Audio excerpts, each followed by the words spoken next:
आज राहुल बहुत खुश था। आज उसकी और राधा की सगाई थी। राहुल और राधा बचपन से ही साथ में थे। मुंबई शहर की भीड़-भाड़ सड़कों के बीच में बसी एक 20 मंजिल बिल्डिंग में दोनों अपने परिवार के साथ रहते थे। राहुल का घर 12वीं मंजिल पर था और राधा का 10वीं मंजिल पर। दोनों एक ही स्कूल में पढ़े, स्कूल से दोस्ती हुई। यह दोस्ती कॉलेज तक भी आगे बढ़ी और फिर प्यार में तब्दील हो गई।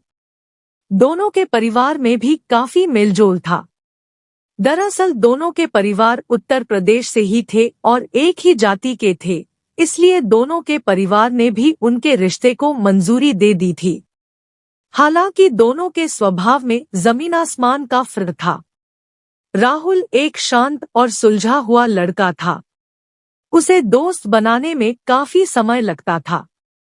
पढ़ाई में अव्वल था और उसने अपनी इंजीनियरिंग पूरी कर ली थी और एक बड़ी कंपनी में इंजीनियर की पोस्ट पर काम कर रहा था। दूसरी ओर राधा यानी कि बिना बंदिशों वाली हवा। हर वक्त वह खुश रहती थी। चाहे राहुल को कोई भी बड़ी चिंता क्यों न हो, राधा उसके चेहरे पर मुस्कान ले आती। अगर राहुल शांत पानी था, तो रीना पानी के अंदर का तूफान। कहते हैं ना, अपोजिट अट्रैक्शन, बस वही थी वजह दोनों के गहरे प्यार की। रीना ने इंजीनियरिंग तो कर ली, लेकिन वह तो बिना बंदिशों की चिड़िया थी, वह उड़ना चाहती थी। इसीलिए उसने एयर होस्टेस की ट्रेनिंग ले ली और एक बड़ी एयरलाइंस में एयर होस्टेस की नौकरी करने लगी। दोनों अपनी जिंदगी में मस्त थे। अच्छी जॉब, एक दूसरे के लिए ढेर सारा प्यार, और क्या चाहिए। परिवार ने भी उनके प्यार को हामी भर दी थी। और आखिर में वह दिन आ ही गया, जब दोनों के रिश्ते को नया नाम मिलने वाला था। दोनों अब गर्लफ्रेंड बॉयफ्रेंड के बदले मंगेतर बनने वाले थे। सगाई की सारी रस्म खत्म हो गई थी। दोस्त, रिश्तेदार धीरे धीरे आशीर्वाद दे के विदा ले रहे थे। परिवार की सहमति से दोनों रस्म खत्म होने के बाद अपनी सगाई को सेलिब्रेट करने के लिए बाहर आए। दोनों की खुशी उनके चेहरे पर साफ साफ दिख रही थी। राधा ने अपने चुलबुले अंदाज में राहुल से कहा, मेरी गिफ्ट किधर है? राहुल ने भी मजाकिया बनते हुए कहा, मुझसे बढ़कर कोई बड़ी गिफ्ट हो सकती है क्या तुम्हारे लिए? और यह सुनकर राधा रूठने का नाटक करने लगी। उसे मनाते हुए राहुल बोला, अच्छा सॉरी, मैं मजाक कर रहा था। क्या चाहिए हमारी रानी साहिबा को? यह गुलाम उनका हर हुक्म अदा करेगा। राहुल काफी रोमांटिक मूड में था। सोच लो, फिर ऐसा ना हो कि गुलाम अपनी रानी साहिबा को छोड़ दे। राधा ने राहुल से मुस्कुराते हुए कहा, जो चाहिए बोलो। आज पहली बार तुम मुझसे कुछ मांगोगी और तुम्हारा हक और बढ़ गया। राहुल ने बड़े प्यार से कहा, मुझे डेस्टिनेशन वेडिंग करनी है, ग्रीस में। राधा ने एक ही सांस में अपनी बात कह दी। ग्रीस? राहुल भी कुछ पल के लिए चौंक सा गया। फिर उसने रीना को समझाने की कोशिश की, ग्रीस में शादी करना कितना महंगा है और काफी सारा खर्च हो सकता है। लेकिन राधा उसकी बात समझ नहीं रही थी। वह जिद कर बैठी थी कि उसे शादी ग्रीस में ही करनी है। राहुल उसकी हर इच्छा पूरी करना चाहता था, लेकिन उसे यह भी पता था कि इतना खर्च वह और उसका परिवार उठा नहीं पाएगा। उसने राधा को समझाने की काफी कोशिश की, लेकिन राधा ने उसकी एक ना मानी। और आखिर में वह रूठ कर खड़ी हुई और बोली, मुझे तब तक फोन मत करना जब तक तुम मेरी बात नहीं मानते। और इतना कहकर वह वहां से चली गई। राहुल ने उसे रोकने की कोशिश की, लेकिन नाकाम रहा। राधा की जिद करने की आदत नई नहीं थी। वह कभी भी किसी भी बात पर जिद करती और राहुल उससे पूरा भी करता, लेकिन इस बार जो हठ राधा ने पकड़ी है, उसके बारे में राहुल ने कभी सोचा भी ना था। राहुल अपने घर आया और चुपचाप अपने कमरे में चला गया। उसने घरवालों को कुछ नहीं बताया। उसे लगा एक दो दिन में राधा शांत हो जाएगी और फिर वह उसे मना लेगा। लेकिन उसे क्या मालूम था कि आज के बाद उसकी और राधा के प्यार की नई परिभाषा जन्म लेगी। 2 दिन तक राधा का ना ही फोन आया और ना ही उसने राहुल का फोन उठाया। तभी उसकी माँ ने पूछा, बेटा, सगाई के बाद राधा दिखी नहीं। पहले तो रोज घर आती थी, लेकिन उस दिन के बाद वह दिखी भी नहीं। सब कुछ ठीक तो है तुम दोनों के बीच में? राहुल की माँ ने उसे प्यार से पूछा। हाँ माँ, सब ठीक है। हो सकता है तबीयत खराब हो, राहुल ने अपनी नजरें चुराते हुए अपनी माँ से कहा। बेटा तुम जरा देखकर आओ वह कैसी है। आजकल न्यूज़ चैनल पर जो कोरोना की खबरें आ रही है उससे मुझे चिंता हो रही है। और पता नहीं उसकी फ्लाइट में अगर किसी कोरोनाग्रस्त ने सफर किया होगा तो। बेटा तू मेरे लिए एक बार देखकर आ जा, मुझे बड़ी चिंता हो रही है, राहुल की माँ ने उसे चिंताभरे स्वर में कहा। चिंता मत करो माँ, मैं अभी जाता हूँ। और इतना कहकर राहुल तुरंत ही राधा के घर जाने के लिए निकल गया। सिर्फ 2 ही मंजिल का फासला था, इसलिए उसे ज्यादा वक्त नहीं लगा पहुंचने में। उसने जाके देखा तो राधा के फ्लैट के दरवाजे पर ताला लगा हुआ था। ताला देखकर उसे थोड़ा अजीब लगा। उसने तुरंत ही राधा को फोन किया, लेकिन उसका फोन बंद आ रहा था। राहुल ने कुछ पल के लिए सोचा और उसने राधा के पिताजी को फोन किया। सामने से राधा के पिताजी ने फोन उठा लिया तो राहुल तुरंत ही बोल पड़ा, नमस्ते अंकल।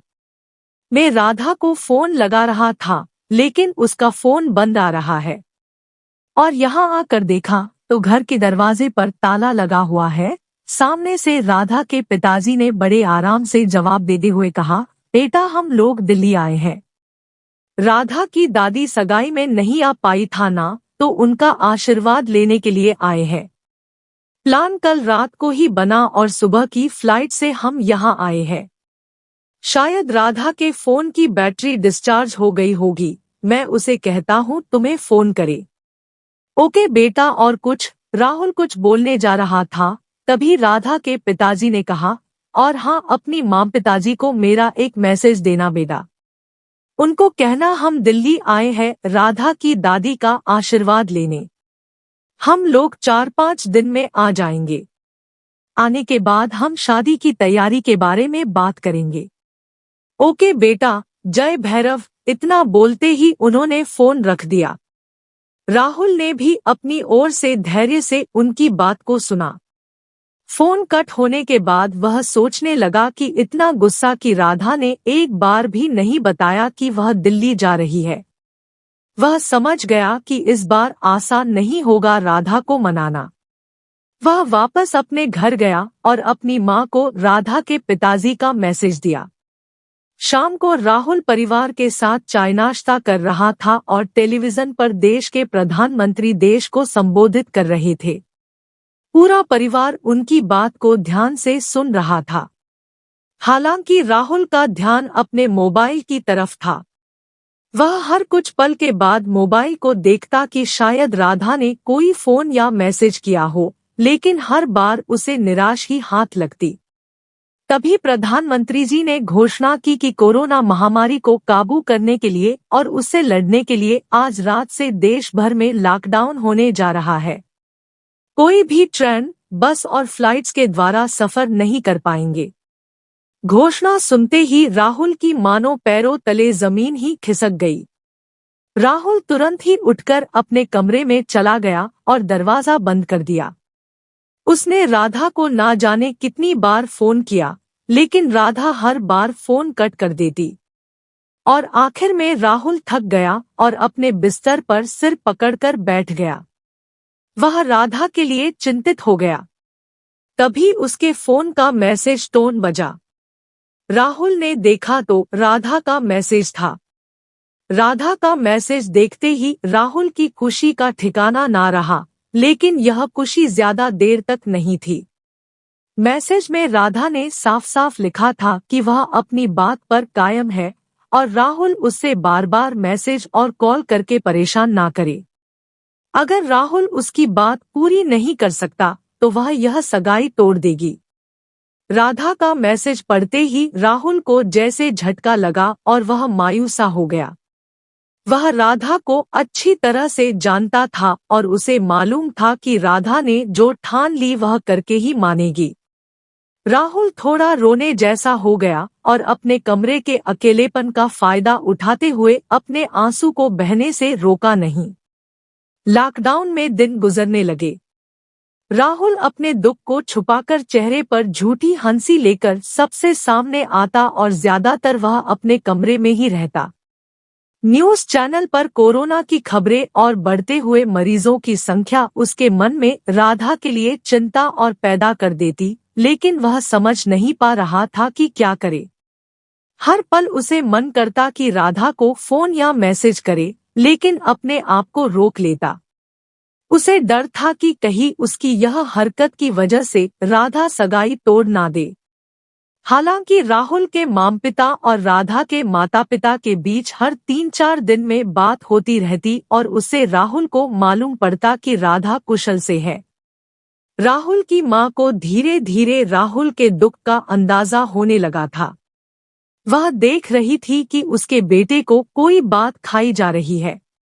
राहुल अपने कमरे में बैठा हुआ था, तभी उसकी मां उसके लिए नाश्ता लेकर आई।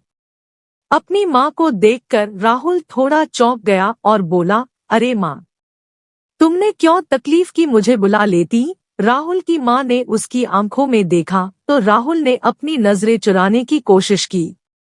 राहुल की मां ने नाश्ता बिस्तर के पास रखे एक छोटे टेबल पर रखा और राहुल के पास बैठकर बोली, बेटा, काफी दिनों से देख रही हूं कि तू किसी उलझन में है। क्या बात है बेटा? नहीं मां, कुछ भी तो नहीं है, मैं एकदम ठीक हूँ, राहुल ने अपनी नजरें चुराते हुए कहा। मां हूँ तेरी, 9 महीने अपनी कोख में रखा है तुझे तुझसे ज्यादा मैं जानती हूँ। अब बता बात क्या है, राहुल की मां ने कहा। उनकी बात सुनकर राहुल भावुक हो गया और उसकी आंखों में आंसू आ गए। अपने बेटे की आंख में आंसू देखकर मां का दिल भी रो उठा और वह बोल पड़ी, बेटा क्या हुआ? क्या बात है जो तुम्हें खाए जा रही है? राहुल अपने मां के गले लग गया और एक बच्चे की तरह रोने लगा। उसकी मां ने भी उसको अपना मन हल्का करने दिया। कुछ पल के बाद राहुल शांत हुआ और अपनी मां को धीरे धीरे सब बात बताई। राहुल की मां ने उसकी पूरी बात सुनी और कहा, बस इतनी सी बात के लिए तू दुखी था? मेरे प्यारे बेटे, एक बार तो मांगा होता इस मां से, क्या तू इतना बड़ा हो गया कि अपनी मां से कुछ नहीं मांगेगा? नहीं मां, ऐसी बात नहीं है, लेकिन मैं आप लोगों को मुसीबत में नहीं डालना चाहता था। राहुल ने कहा। मुसीबत? कैसी मुसीबत? इकलौते बेटे की खुशी अपने माँ बाप के लिए अभिमान होती है।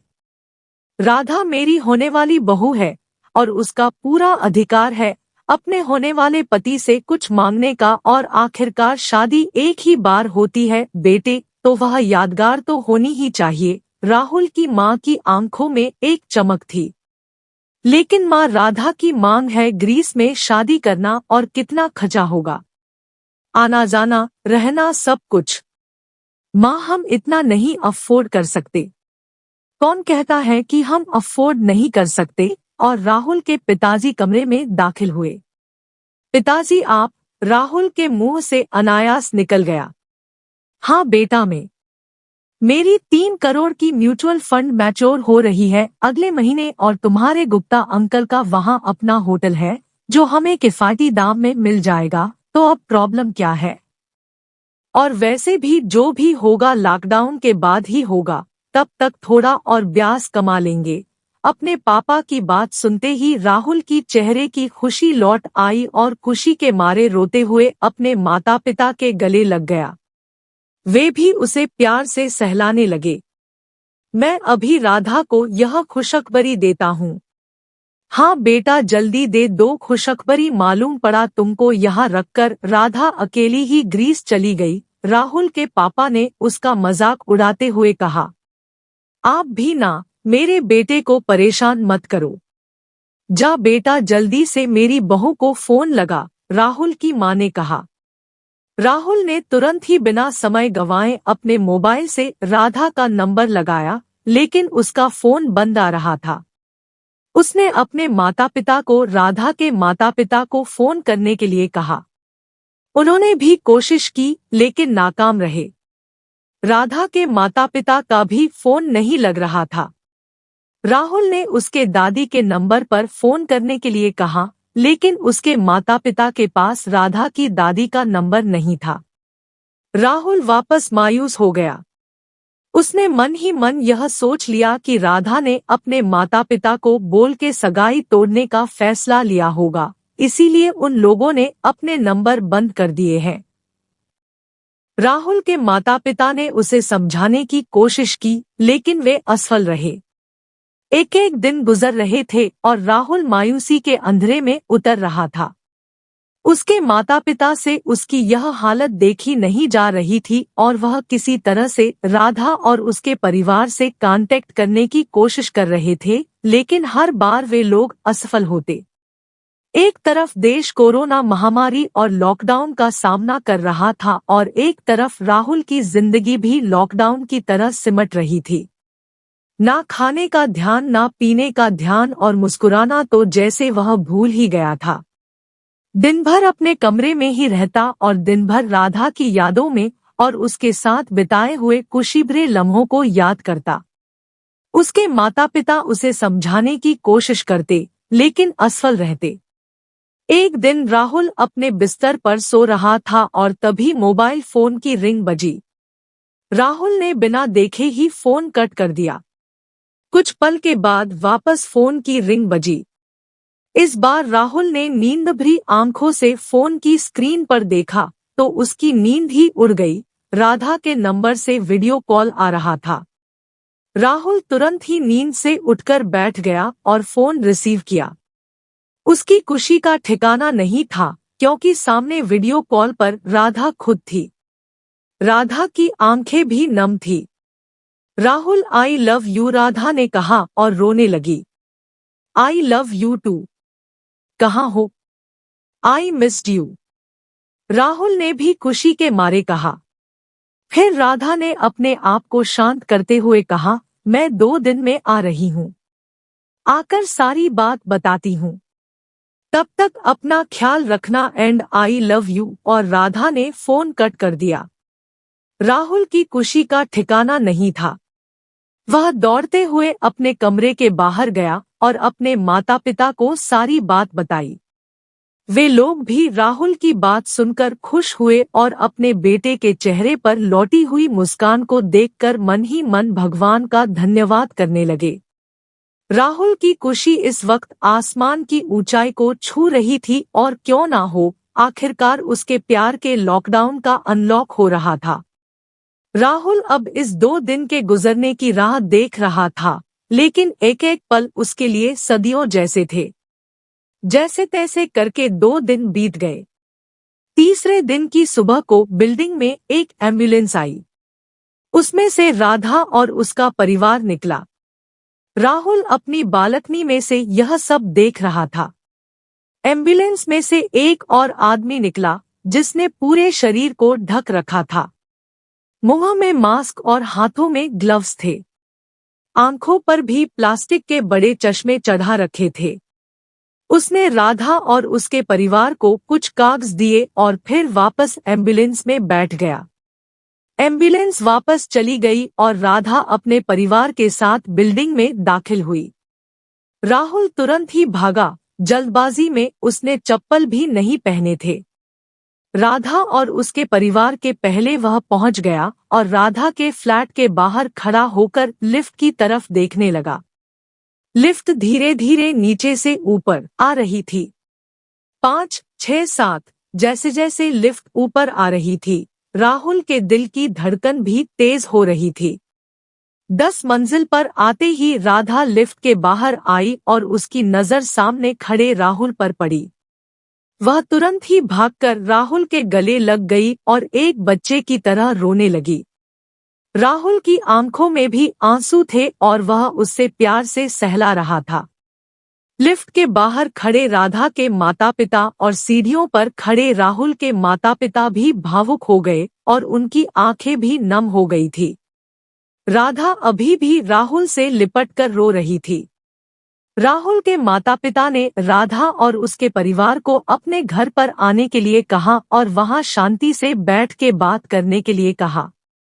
राधा के पिताजी ने तुरंत ही राहुल के परिवार के सामने अपने हाथ जोड़े और रोने लगे। राहुल के पिताजी ने तुरंत ही उनको गले लगाकर संभाला और उन तीनों को अपने घर ले गए। राहुल की मां सबके लिए चाय नाश्ता लेकर आई। सब सोफे पर शांत बैठे थे। राहुल और राधा एक कोने में खड़े थे। इस बेचैनी भरी शांति को तोड़ते हुए राहुल के पिताजी ने कहा, जी आप लोग कुछ लीजिए। इतनी लंबी यात्रा में थक गए होंगे। उनकी बात सुनकर राधा वापस रोने लगी। आज राधा का एक अलग ही रूप था। चुलबुल राधा की जगह एक शांत और गंभीर राधा राहुल के सामने खड़ी थी। राधा के पिता ने बात शुरू करते हुए कहा, हम सगाई के 2 दिन बाद दिल्ली गए थे मेरी माँ से मिलने। वह सगाई में नहीं आ पाई थी तो उनका आशीर्वाद लेने के लिए गए थे। वैसे कोई प्लान नहीं था, लेकिन सगाई के दूसरे दिन रात में राधा ने अचानक से हमसे अपनी इच्छा बताई और हम दूसरे दिन निकल गए। दूसरे ही दिन लॉकडाउन हुआ तो हम लोग उधर ही फंस गए थे। अपनी बात बोलकर राधा के पिताजी रुक गए और थोड़ा पानी पिया। फिर एक नजर सब पर डालने के बाद बोलना शुरू किया, वैसे तो हम अपने बच्चों को सिखाते हैं कि अपने माँ बाप की बात मानो, लेकिन कभी कभी हम बड़े लोग ही यह बात भूल जाते हैं। यही गलती हमसे हुई। राधा के पापा का गला भर आया और उन्होंने एक घूंट पानी और पिया और अपनी बात आगे बढ़ाई। सरकार के नियमों का उल्लंघन करने में मुझे पता ही नहीं चला कि मैं अपने परिवार के लिए खतरा बन रहा हूँ। रोज सुबह वॉक पर जाना और शाम में पार्क में जाना मेरा नियम बन गया था। 1-2 बार तो मैं पुलिस को धोखा देकर दिल्ली से द्वारका तक जाकर आया था। एक दिन अचानक पता नहीं कैसे, लेकिन मेरी तबीयत खराब हो गई। बुखार और गले में तकलीफ हो गई। हमने वहां पर टेस्ट कराया तो मालूम पड़ा कि मैं कोरोना पॉजिटिव हूँ। इतना बोलते राधा के पापा चुप हो गए। बाकी सब लोग भी उन्हें देख रहे थे। राहुल ने राधा की तरफ देखा तो राधा ने अपना सिर शर्म के मारे झुका दिया। उसकी आंख में अभी भी आंसू थे। राधा के पापा ने आगे कहना शुरू किया, जब मुझे पता चला कि मैं कोरोना पॉजिटिव हूं तो मुझे खुद से ज्यादा अपने परिवार की चिंता हुई। सबका टेस्ट हुआ। राधा की माँ, मेरे भाई, उसकी बीवी और मेरी माँ, सबका टेस्ट हुआ और जिसका डर था वही हुआ।